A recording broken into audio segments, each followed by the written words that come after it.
getting wiped by 18 on their home floor, the frustration is obvious for Joel Embiid, who doesn't get the call here, as he shouldn't in my opinion, and runs back with the sole intention of stopping the play so that he can berate the referee and earn himself a technical foul. Embiid takes it personal when it comes to these battles with Rudy Gobert, and when he wins like last year, he goes in the media and fires away. Well, first of all, according to Keith Pompey, according to him, I'm scared of him and I'm scared of top center. So, I mean, as we saw tonight, it looks like I was very, very scared of him. So, yeah, keep talking. But this season, Rudy came out as the winner both times, and last night he had 17 points and 21 rebounds. All that while playing back-to-back after blowing out the Timberwolves in their own arena as well. And what's funny is that Patrick Beverley and Anthony Edwards had the face to talk about how Gobert is not really a defensive threat and not a good player moments after losing to him and his team by 32 points.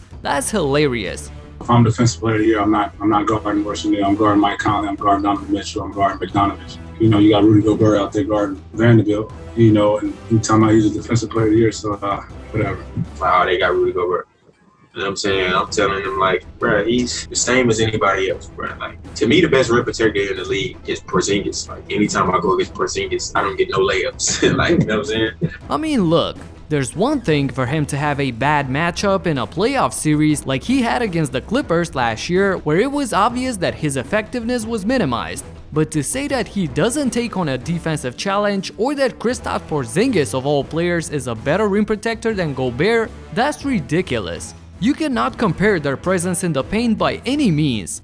Rudy Gobert has more 20-plus rebound games than under 10 rebound games, and that is astonishing. Look at these numbers, they tell the whole story. The Jazz, led by him and especially Donovan Mitchell on the offensive end, have been blazing hot, winning 6 straight and 8 out of the last 10 games. The analysts over at NBA.com are taking notice of this combination of team success and individual greatness, so in the fresh new MVP rankings that they put out, Gobert found himself very high on that list at the number 6 spot.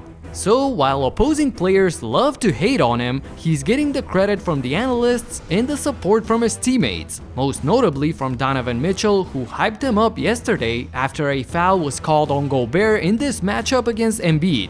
Mitchell and Rudy had an infamous fallout just as the virus hit, and many people were saying that their relationship is beyond repair. So it's been great to see them two this season back to how they were, and this is why this seemingly small and insignificant clip of Donovan clapping for Rudy was meaningful in my opinion. Spida knew that this was a special night and a special matchup for the big man, going against his rival, so he wanted to support. And to me, you only do that if you're cool with your teammate.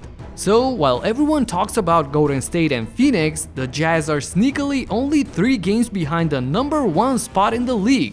They've basically been playing at that pace and kept themselves within striking distance despite nobody mentioning them and despite people throwing shade about one of their most important players on the team. This is a clutch year for Utah though.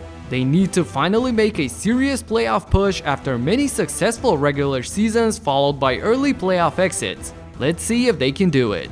That's it for now, subscribe and talk to you in the next one. Peace out.